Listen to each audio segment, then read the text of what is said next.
Harrison with Dallas Native Voice, and today I'm sitting with one of my favorite people, Chris Kelly, CEO of Ebby Halliday Incorporated, of which Dave Perrymiller is a part of. A huge part of it. And so talk to me about, we had some really great news at the end of the year for our office. So talk about that. So across HomeServices, there's 900 offices in all over the whole country within HomeServices. HomeServices is the big number and the name in the sky, and then it goes down from there into individual offices. That's exactly right. So HomeServices is technically our parent company, even though we're part of Berkshire Hathaway. Okay. So HomeServices is owned by Berkshire Hathaway, and so within HomeServices, they own about 45 separate real estate brokerages across the country, and of those, there's about 900 offices.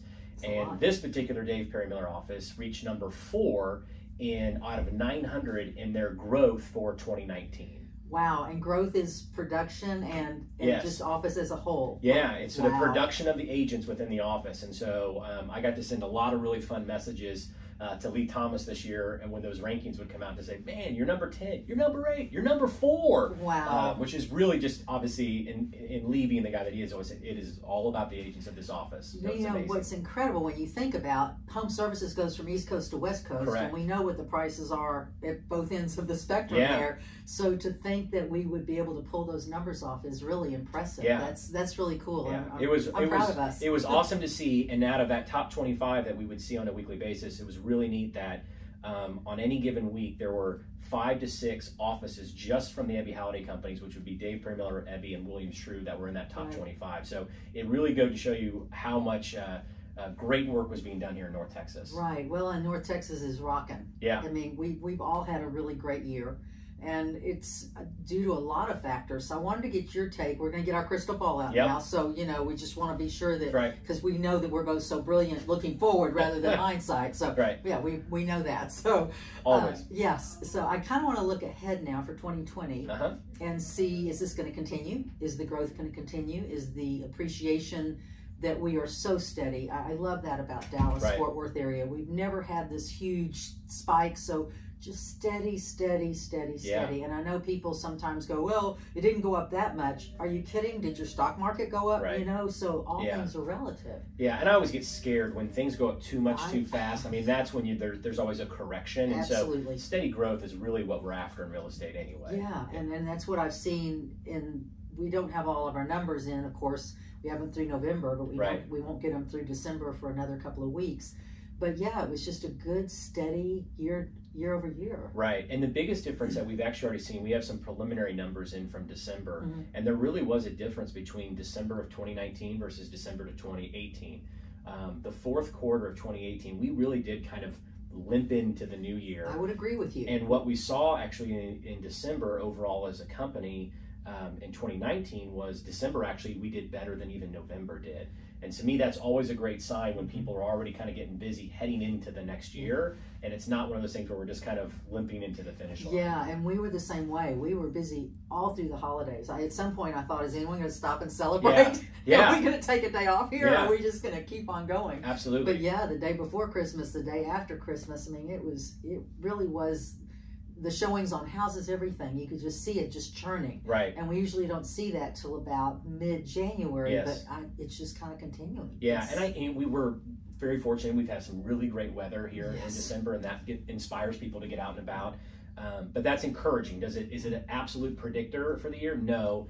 But looking back at 2018, it did take several months into 2019 before things ramped up. Versus this year, it's gotten there a little quicker. So hopefully that will be sustainable. Yeah, I agree with you. And it seems to be that way through all price ranges. The higher end price range is moving along now. Those months on market have come down dramatically. It's now down to, I think, 5 or 6 months on the market for that $1 million and more. And that had been way up there. That was almost a year's worth of inventory, which that's corrected itself. And of course, anything from 400 and below is rocking right now. Yeah, it's rocking and tight as far as the number of buyers that we have because of the growth we're experiencing, especially in North Texas, with buyers looking for that price point and then what's available. I would always encourage people that are thinking like, should I sell my house? If you're in that 450 to 400 below, you're not going to have that much difficulty doing so. No, I would agree with you. And the relocation is booming. That's also a crazy number to me, is all the companies that are moving into our area, and I say that the Metroplex as a whole. is pretty staggering still. Yeah, when we look at our numbers, I mean, obviously you look at some years with relocation, it's always better, instead of looking at just 1 year, look at a 3 to 5 year trend, because you'll say, oh, we're down from prior year. But then you look, well, what was prior year? Oh, well, Toyota moved here. Exactly. You know, well, what was prior year? State Farm. Oh, McKesson moved here. And so you want to look at it in a range. And yes, what we're seeing is, yes, we didn't have like one giant relocation move in 2019. But there was still all that steady growth coming from companies that were continuing to expand to their existing numbers here in our state. Right. And then you saw something like Uber, who's going to add 300 to 500 jobs here, and so it is continuing to happen. Yeah. We are an attractor for business, that's for sure. And interestingly enough, they're going all over the city. It's not like they're necessarily all going north. They're Correct. just coming south. Yeah. They're coming down into the downtown area. Yep. And so it's it's a pretty good circle around the city.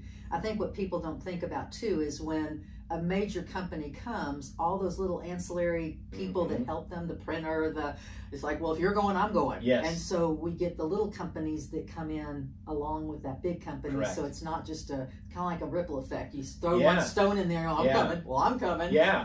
Well, because it's the whole, it takes a village, right? I mean, it takes a village to run a company. Right. There's the company itself, and then there's all those ancillary services that support it, for sure. So I think 2020, and my crystal ball is looking good. I think it's going to be just a good, steady year. All things aside with the election and all of that goes on in 2020. That'll remain to be seen. Yeah. Let's talk about that again in 6 months. Yeah, and I agree. I mean, I think from all of the forecasts that I have read from Lawrence Yun, from National Association of Realtors and others, is that I think 2020 will be very similar to 2019. Mm-hmm. You're going to see some growth in average sales price. You're going to see some growth in the number of listings. We are going to see a little bit growth in the average days on market, which is not necessarily, again, a bad thing, because I think maybe you and I have even chatted about that. If you go back to the superheated markets, talk to the buyers and ask them if they enjoyed it. Yes. Right? I mean, buyers would like an opportunity to look at a house, think about it overnight, and then make an offer. So having, our months of inventory have gone from 3.1 to 3.7, that's not necessarily a bad thing at all. No, and anything under 6 months is a very healthy market. Correct. So that's 3 months on market is really fair. And I'm seeing that as I go and talk to sellers, that days on market are definitely more into the 60s, 75s, without a doubt. Right.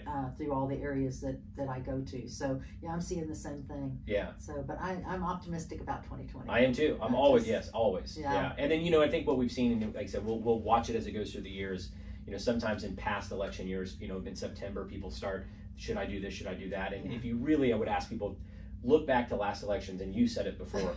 Did anything happen from the election in November toward the end of the year that would have impacted any decision that you would have made, like buying a house or not? You were elected president and nothing Right. until it's like nothing's going to happen just in 2 seconds. Interest rates are still way low. Great. And I don't see that changing until maybe mid-year, fourth quarter. I don't know. It's what I'm hearing anyway. Yes. Remain to be seen about that too, but they're still.